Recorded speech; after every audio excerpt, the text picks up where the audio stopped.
Сәлем барлықтарыңызға, каналыма қош келдіңіздер. Бүгін сіздермен дәл осындай әдемі гүлді резинка жасайтын боламыз. Мінекей шашқа тағатын бұйым. Өте оңай, өте әдемі, өздеріңіз көріп тұрғаныңыздар. Жіп жинақы. Мінекей. Және жасалу жолы өте оңай. Менімен бірге видеоның соңына дейін болыңыздар. Яғни сіздерге осындай гүлді резинка тоқуды көрсететін боламын, үйрететін боламын. Сіздерге видео ұнайды деген ойдамын. Сондықтан менімен бірге болыңыздар. Ендеше бізге бірінші мінекей ақ тоқымадан бастаймыз. Менде ешқандай да бір қарапайым яғни жіп, кәдімгі сатып алынған, ондай бір ерекшелігі жоқ. Осы крестик сияқты жасап аламыз, X таба аламыз. Және осы жерден ұстаймыз. Мінекей. Мына жіпті тартамыз.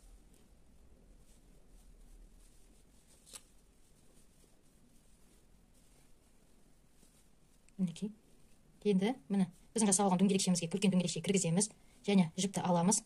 Міне біздің инемізде екі пайда болды осындай. Екі дөңгелек. Соны қайтадан жіпті алып, екеуінен шығаратын боламыз. Міне. Осындай, яғни біз 10 рет жасайтын боламыз. Мынау бізде қазір жасағанымыз 1. Асықпай көрсетемін. Мінекей. 2. Қайтадан мына үлкен дөңгелекше кіргізіп, жіпті сол дөңгелекшеден қайтып алып шығып, мына бізде 2 болды. Осы екеуден біз біреу қылатын боламыз. Мінекей. 3. Осылай 10 рет жасаймыз. 4. 5. 6.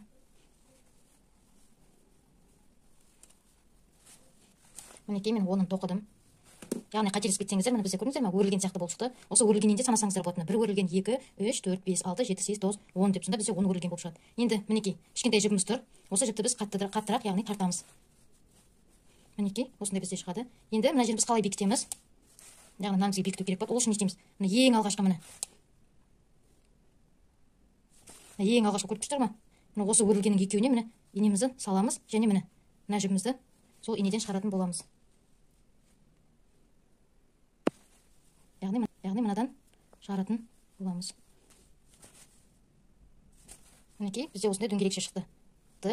Енді осыны біз тағы біреуін алып, бір дөңгелекше шығарып, мінекей әрбір өрілгеннің міне осы өрілгенді біз қайтадан бір-бірден тоқып шығатын боламыз. Мінекей, сіздер көрініп жатыр деп ойлаймын, барынша түсіндіріп жатырмын. Мінекей, қайтадан екінші өрілгенге міне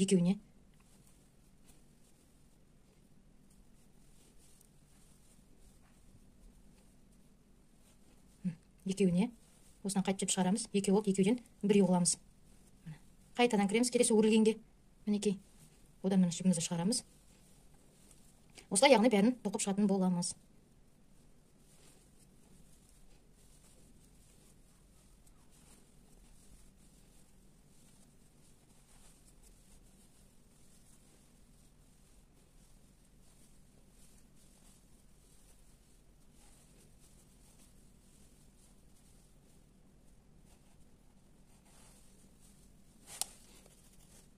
Мінекей, мен бәрін тоқып шықтым. Енді мынаны қалай бекітеміз? Ең алғашқындай, міне, бірінші өрілгені. Осыдан мінекей жібімізді шығаратын боламыз. Мінекей. Все, осындай пайда болды. Енді тағы бір петелька аламыз. Енді осыдан біз 6 жасауымыз керек болады. Мінекей. 1, 2, 3, 4, 5, 6. Мінекей бізде осындай 6 өрілген шықты, 6 моншақ сияқты. Енді қараңыздар. Ортасынан мінекей бір өрілгенді тастаймыз да, келесі яғни үшіншісіне кіргіземіз. Мына тартып кіргізбейміз, мынаны кіргіземіз. Яғни 2 өрілгенге бірдей кіргізетін боламыз. Осы екеуінен біз жіпті алып шығаратын боламыз. Тағы біреуін аламыз. Қайтадан 1, 2, 3, 4, 5, 6. Мінекей 6 алдық. Енді міне мынаны қалдырамыз. Мынаған кіргіземіз келесіне. Мінекей кіргіздік.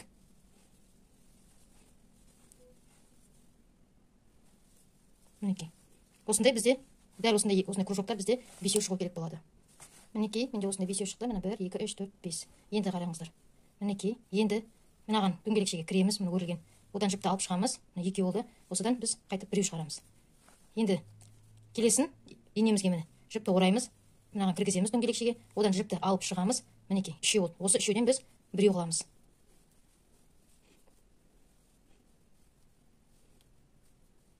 Мінекей, біреу болды. Қайтадан аламыз. Дөңгелекшеге келгенге кіреміз. Жіпті алып шығамыз. Міне 3 болды. 3-ден біреу қыламыз. Осылай бізде 5 рет жасауымыз керек болады. Біз 2 жасадық. Мінекей. 3 жасадық. 4 жасадық. Және 5 жасадық. және ең басындағыдай істейміз. Инемізге ешқандай да жіп алмаймыз, солай кіргіземіз. Міне, жіпті алып шығамыз. Осы екеуінен мінекей біреу қыламыз. Бізде осындай пайда болады. Келесі дөңгелекшеде дәл солай. Инемізге ешқандай да жіпті алмаймыз, солай дөңгелекшеге міне өрілгенге кіргіземіз. Содан біз жіпті алып шығамыз. Міне бізде екеу болды. Осы екеуден біз мінекей біреу шығарамыз. Енді қалған бесеуін инемізге жіп алумен жасайтын боламыз. Яғни мінекей инемізге жіпті алдық, оны дөңгелекшеге кіргізіп, жіпті алып шықтық. Бізде міне үшеу пайда болды. Осыдан бізде біреу шықты. Дәл осындай немен біз дәл осы әдісті 5 рет жасаймыз. 1 рет жасадық. Мінекей. 2 рет жасаймыз. 3 жасадық. 4 жасадық.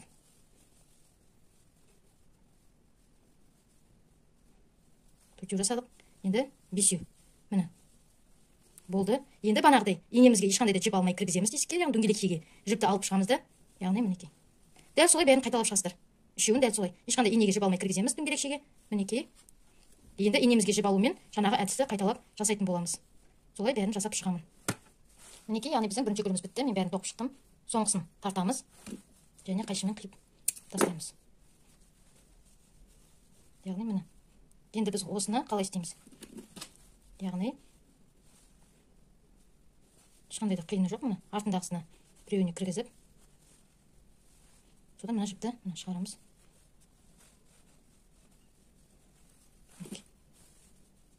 Артындағына екеуін байлап қоямыз.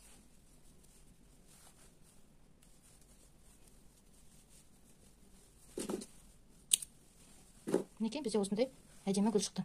Дәл осыны біз қоңырға да дәл солай жасайтын боламыз. Мінекей қоңырында тоқып болдым. Яғни ақтың тоқылуы қандай болса, қоңырдың да тоқылуы дәл сондай. Яғни бізде гүліміздің бірінші және екінші ряды шықты. Енді үшіншісін жасауымыз керек. Үшіншісі оп-оңай. Дәл осы әдіс. Тек бастапқысында біз мыналарда 10 алған болсақ, біз ең үлкеніне, яғни 15 алатын боламыз. Қазір көрсетемін. Ешқандай да қиындығы жоқ. Яғни алғашқысында біз 10 алсақ, екі кішкентай гүлге. Үшінші үлкен гүлімізге біз 15-ін алатын боламыз. Мінекей. Енді міне. Ең алғашқы әдістеме. 1, 2, 3. Дәл осылай біз 15 рет алатын боламыз. Мінекей 15 алдық. Енді мынаны қалай бекітеміз? Мінекей бірінші өрілгеніміз. Міне бірінші өрілгенге кіргіземіз. Және мына жіпімізді алып, мына өрілген жіптен шығаратын боламыз. Мінекей бізде осындай дөңгелекше шықты.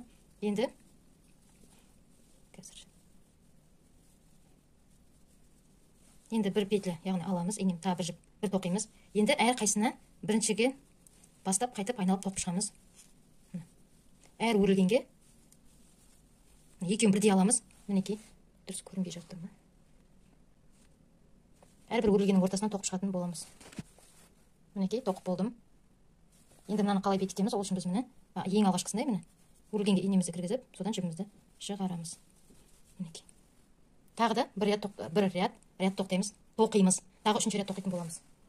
Мінекей, осындай 3 ряд тоқыдық. Енді әрі қарай гүл жасау жолы дәл осындай. Яғни біздіге 7 гүл шығу керек болады, осы жерге 7 гүл жасаймыз. Мінекей, бізде осындай гүл тоқылып шықты. Енді не істейміз? Яғни ортасына саламыз да, инемізді, яғни резинкімізді осының ортасынан шығаратын боламыз. Мінекей шықты, дұрыстап аламыз.